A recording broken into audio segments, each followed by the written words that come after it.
یہ دیکھیے یہ ہمارا معاشرے کی تنزلی ہے.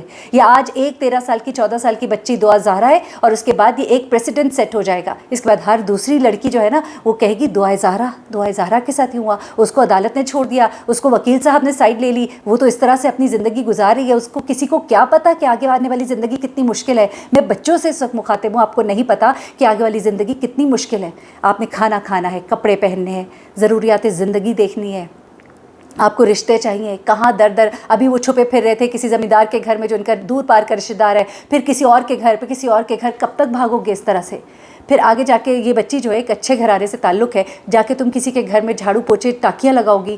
میں اس بچی کو بھی نہیں, مجھے تو لگتا ہے اس وقت یہ انڈر پریشر ہے, لیکن کوئی بھی بچی جو اس طرح کی حرکت کرے میں اس کو یہ پیغام دے رہی ہوں کہ زندگی مشکل ہے, آسان نہیں ہے. یہ صرف آپ کو سامنے دکھائی دیتا ہے کہ یہ رنگینیاں ہیں, یہ خوبصورتیاں ہیں. زندگی میں بہت سی مشکلات ہیں. آگے چلتے ہیں. اچھا, ابھی وکیل صاحب جو ہے انہوں نے کچھ اب الزامات لگائے اس کے والد کے اوپر, اور انہوں نے ایک بہت بڑا الزام لگایا. انہوں نے کہا کہ اس کے والد جو ہے بچی کے, وہ پراپرٹی کے مسئلے میں پھنسے ہوئے تھے اپنے بڑے بھائی کے ساتھ, اس لیے انہوں نے اپنی بیٹی کا سودا کیا. بھائی کا ایک بیٹا ہے جس کا نام ہے زین العابدین. زین العابدین ان کے مطابق اس بچی سے عمر میں بہت بڑا ہے, دگنی عمر کا ہے, اور اس کے والد نے اب اس کے اوپر فورس کرنا اس کو شروع کر دیا تھا, پریشرائز کرنا شروع کیا تھا کہ تم زین العابدین سے شادی کر لو تاکہ یہ میرے زمین کے جو مسئلے ہیں وہ حل ہو جائے.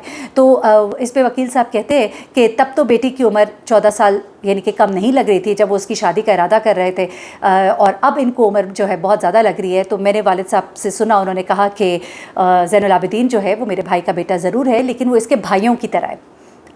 کوئی ذہن میں ہو کبھی شادی کا ارادہ, خاندانوں میں شادیاں ہوتی ہیں, لیکن وہ کہتے ہیں میں کبھی بھی اپنی بچی کے لیے زبردستی کا نہیں سوچتا, یا میں کوئی زبردستی اس کی شادی نہیں کرنا چاہتا تھا.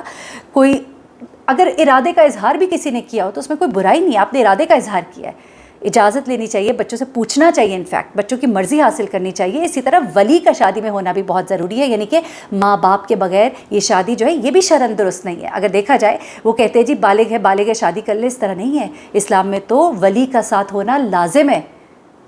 آگے چلتے ہیں. اس کے بعد یہ والد صاحب کہتے ہیں کہ میں بیٹی کو واپس لے کر آؤں گا. آج یہ مثال سیٹ ہو جائے گی کہ کوئی بھی 13 سال کی لڑکی گھر چھوڑ کر بھاگ جائے. ہم ریویو پٹیشن میں جا رہے ہیں, عدالت سے استدعا کریں گے, اس معاملے کو صحیح سے دیکھیں ورنہ اس سے معاشرے میں بہت بڑا بگاڑ پیدا ہوگا. And I 100% agree with that. اب آگے چلتے ہیں. ظہیر کے بارے میں نے آپ کو کچھ چیزیں بتانی ہیں, لیکن اس سے پہلے بچی کے حوالے سے بھی کچھ چیزیں ہیں جو میں آپ کے سامنے رکھ دوں, کیونکہ بچی نے بھی کچھ چیزیں کہی ہیں.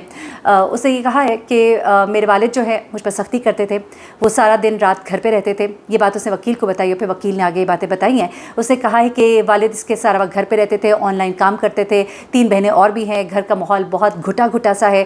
بچیاں جو ہے یہ 3-4 سال سے دعا بھی گھر میں بیٹھی ہوئی ہے, باقی بچیاں بھی اسکولوں میں نہیں جاتی ہیں, صبح سے لے کے رات تک گھر میں رہتی ہیں, بہت پابندیاں ہیں ان کے اوپر, بات پہ سختی ہے ان کے اوپر. تو یہ اس تمام ماحول سے باغی ہو کر وکیل کا کہنا ہے کہ دعا جو ہے وہ گھر چھوڑ کر بھاگی ہے, لیکن باغی ہو کر یہ کام کرنا جو ہے جسٹیفائڈ ہرگز نہیں ہے, نہ ہی آپ جسٹیفائی کر سکتے ہیں. ہاں, والدین کی بھی بہت ذمہ داری ہے, بچوں کو اتنا دیوار کے ساتھ نہ لگائیں, بچوں کے ساتھ دوست بن کر رہے.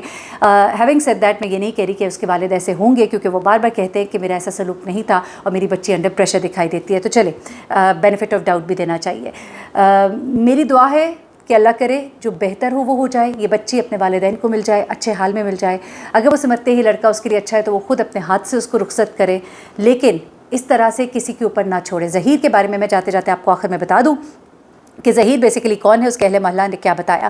ظہیر کی والدہ کے بارے میں جو اہل محلہ ہے وہ کہتے ہیں بیسیکلی یہ جو شادمان کا ایڈریس تھا جہاں پہ پھر گئے اور پتہ کیا تو پتہ لگا کہ اس سے پہلے اس گھر میں یہ لوگ رہتے تھے.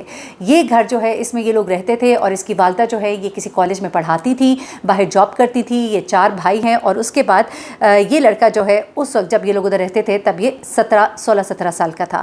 اس کے بارے میں یہ کہتے ہیں کہ بظاہر تو یہ لوگ شریف لوگ لگتے تھے اور کوئی ایسی بات بچوں میں نظر نہیں آئی تھی کہ کوئی خرابی ہو. البتہ یہ لڑکا سگریٹ پیتا تھا اس وقت 16-17 سال کی عمر میں, لیکن اور اس کے علاوہ اس میں کوئی اس طرح کی برائی نہیں دیکھی. زیادہ تر لوگ ان کو نہیں جانتے تھے کیونکہ کچھ عرصہ یہ وہاں پر رہے اور اس کے بعد یہ لوگ وہاں سے موو کر گئے تھے. تو یہ ظہیر کے بارے میں کچھ جو معلومات ابھی تک حاصل ہوئی ہیں وہ یہ ہے.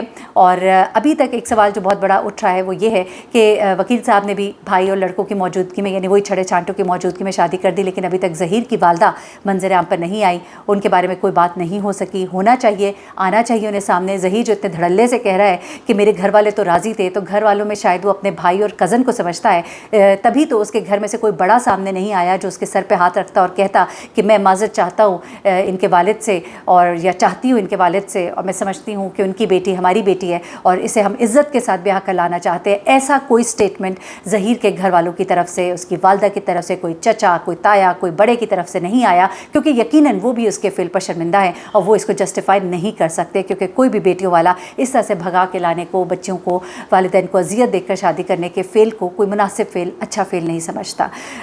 دونوں طرف سے توجہ دینے کی ضرورت ہے۔ مجھے بحرین سبطین کو اجازت دیجیے گا، اپنی دعاؤں میں مجھے بھی یاد رکھیے گا، اپنا بہت خیال رکھیے گا۔ اگلی ویڈیو ضرور دیکھیے گا، اس میں بہت اہم انکشافات ہیں۔ اللہ حافظ۔